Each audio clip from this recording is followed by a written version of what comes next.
guys, ketemu lagi dengan Fred Channel. Wow, pasti Anda hari ini luar biasa sekali. Anda bahagia, Anda sehat, nggak kekurangan apapun. Saya pastikan itu.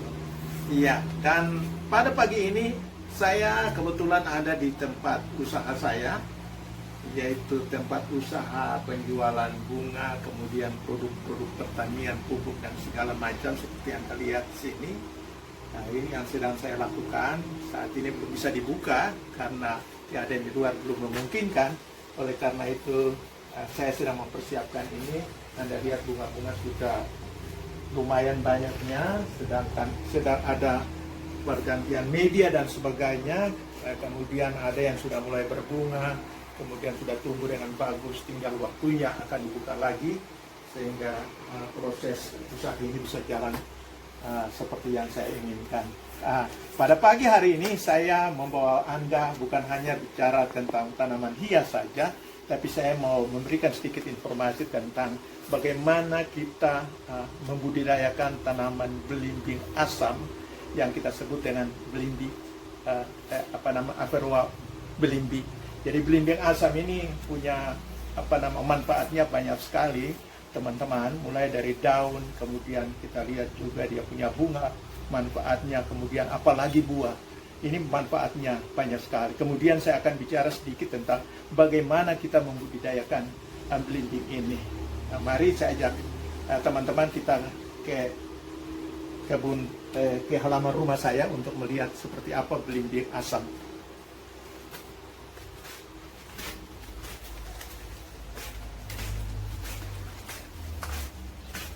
Oke, teman-teman, ini di depan saya ini ada pohon belimbing asam, atau kita sebut dengan Aferua belimbing.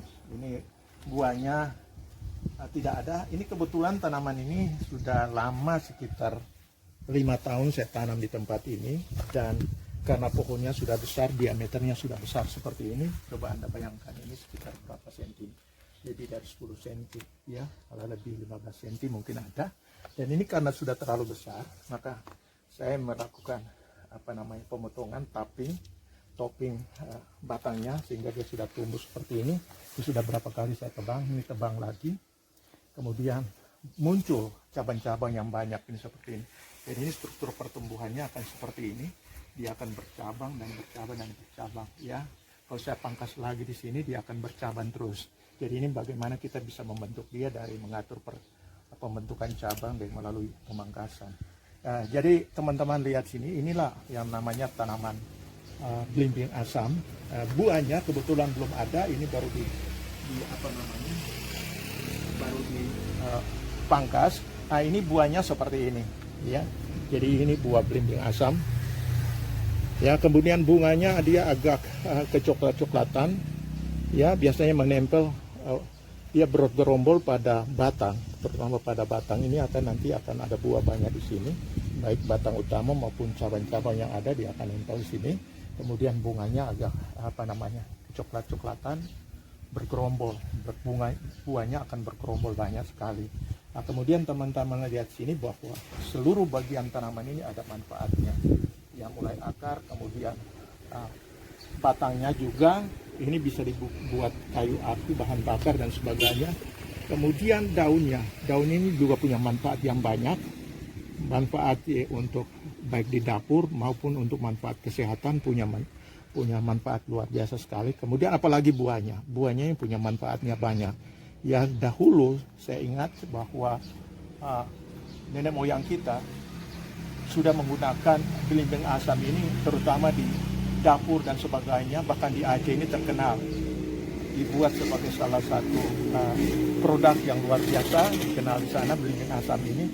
Kemudian ibu rumah tangga saya percaya sudah tahu bagaimana menggunakan belimbing asam, terutama di dalam memasak, bagaimana masak ikan kuning, pakai belimbing asam, buat rasanya enak. Kemudian bikin sambal pakai belimbing asam, wah, luar biasa sekali. Kemudian di dalam waktu mencuci pakaian, kalau ada noda ini dipakai ini. Karena apa? Dia asam sekali. Karena asam dia bisa menghilangkan noda pakaian. Kemudian juga untuk menghilangkan rust atau karatan pada bahan-bahan logam, ini kita bisa pakai ini. kemudian mengkilatkan bahan-bahan logam, biasanya pakai cairan ini, belimbing asam ini. Jadi nanti saya akan bicarakan secara khusus manfaat dari belimbing asam ini sendiri seperti apa. Ya, baik dari daunnya, kemudian batanya, kemudian apalagi kuahnya. Saya akan bicara tersendiri tentang hal itu. Kemudian yang saya mau lakukan kepada teman-teman adalah bagaimana memperbanyak tanaman belimbing asam ini. Ya, kita tahu bahwa perbanyakan tanaman ini penting sekali. Ya, dia bisa diperbanyak dengan biji-bijinya kecil sekali, tipis sekali, ada di dalam buah ini. Jadi buah ini kalau pada waktu dia dia mentah, dia warnanya seperti ini, hijau. Setelah itu dia mulai masak, dia warna kekuning-kuningan dan dia lembek sekali, ya itu. Ini buahnya. Kemudian kita tahu bersama bahwa tanaman ini biasanya tumbuh pada ketinggian tertentu. Ya, ada yang katakan 5 sampai 500 meter, tapi ada yang katakan bahwa dia bisa tumbuh sampai dengan ketinggian 1.500 meter ketinggiannya. Dan kita tahu bahwa setiap jenis tanaman apapun juga ketinggian ini penting sekali. Kalau dia di bawah ketinggian yang perseratan, maka dia akan terhambat pertumbuhan. Kalau ketinggian lebih daripada yang memang ditentukan, maka ini akan mengalami hambatan dalam pertumbuhan. Itulah tanaman. Tanaman apa saja seperti itu. Ini dia bisa tinggi sampai mencapai 3 meter tingginya. Tingginya bisa mencapai 3 meter. Ya, oleh karena itu untuk memudahkan dalam pengambilan buahnya, ya kita harus lakukan pemangkasan. Oke, saya akan tunjukkan bagaimana teman-teman perbanyakan tanaman ini. Jadi tanaman ini bisa diperbanyak dengan okulasi bisa, kemudian juga dengan menggunakan biji, grafting bisa kita lakukan. Kemudian yang saya mau coba di sini adalah bagaimana memperbanyak tanaman ini dengan cara cangkok. Oke guys, saya akan mencangkok tanaman belimbing asam ini. Jadi ada 2 cara yang saya mau pakai, yaitu cangkok dengan menggunakan media air, kemudian satu cangkok dengan menggunakan media tanah. Jadi ini tanamannya sudah saya bersihkan dan ini saya sudah buat irisan. Jadi irisannya ini kalau bisa Anda menggunakan pisau yang tajam, saya gunakan cutter karena kebetulan tanaman ini, cabang ini dia agak lembek, jadi saya buat irisan lebih mudah. Tapi seandainya cabangnya agak keras, gunakan pisau yang tajam, yang kuat sehingga bisa membuat irisan. Jadi saya buat irisan ini usahakan supaya kantong atau wadah yang kita mau gunakan, ya ini harus bisa masuk ke dalam irisan ini. Ya, dan wadah irisan ini bisa menyentuh media tanah atau media air. Jadi ini saya sudah potong, sudah selesai. Dan sekarang saya mau pakai irisan ini untuk menggunakan cangkok dengan media air. Oke teman-teman, jadi ini sudah selesai media airnya, sudah saya punya. Jadi bantu juga dengan ikat ini sehingga akan memudahkan untuk saya ikat pada batang tanaman ini. Jadi tinggal memasukkan aja, nggak sulit memasukkan. Usahakan supaya irisan ini dia menyentuh media air.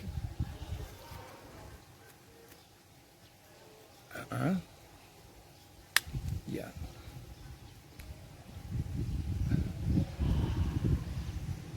Oke, sudah kelihatan sudah menyentuh. Jadi ini sudah menyentuh media air. Tarik sedikit ke atas. Nah, setelah itu saya bantu dengan memberikan dengan ikat sini sehingga dia akan lebih kuat, tidak akan mudah terlepas.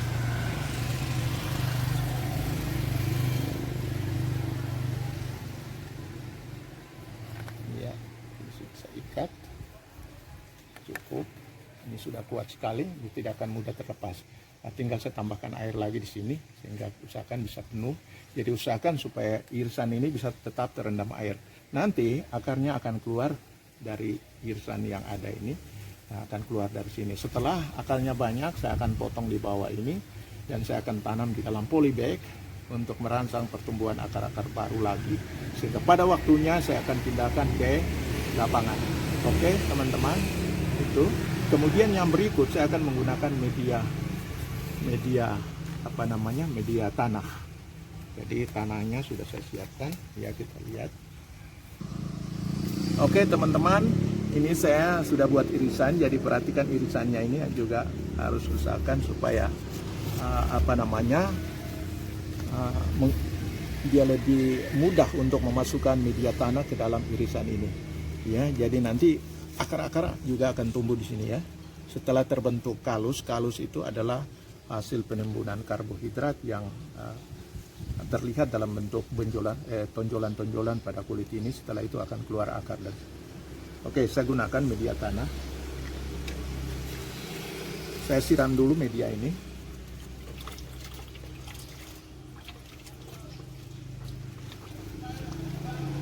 Oke, sudah. Nah, setelah itu kita akan masukkan sini media ini, masukkan terus. Usahakan tanah ini akan bersinggungan dengan media tanah. Jadi ini salah satu metode cangkok yang berbeda dari yang kita gunakan, yaitu cara cangkok yang konvensional itu. Ini beda, jangan hanya membuat irisan samping. Nah, kemudian setelah itu saya akan ikat. Jadi ini sudah bersinggungan teman-teman setelah dengan media tanah. Setelah itu saya akan ikat.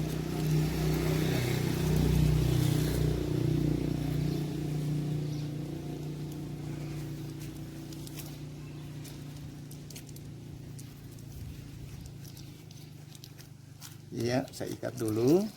Setelah diikat, saya akan buat lubang keliling ini, kantung plastik ini, untuk membantu memberikan sedikit udara ke dalam tanah, walaupun mungkin terbatas sekali. Ya, jadi saya akan lubang.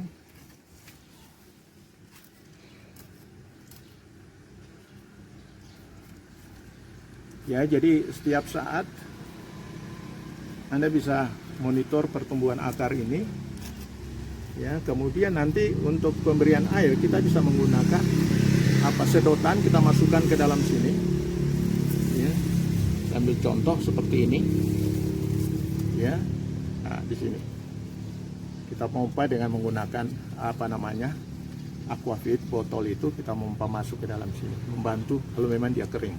Oke, jadi teman-teman, itu salah satu cara mencangkuk dengan tidak membuat irisan keliling, tapi hanya pada satu sisi saja. Nah, itu cara.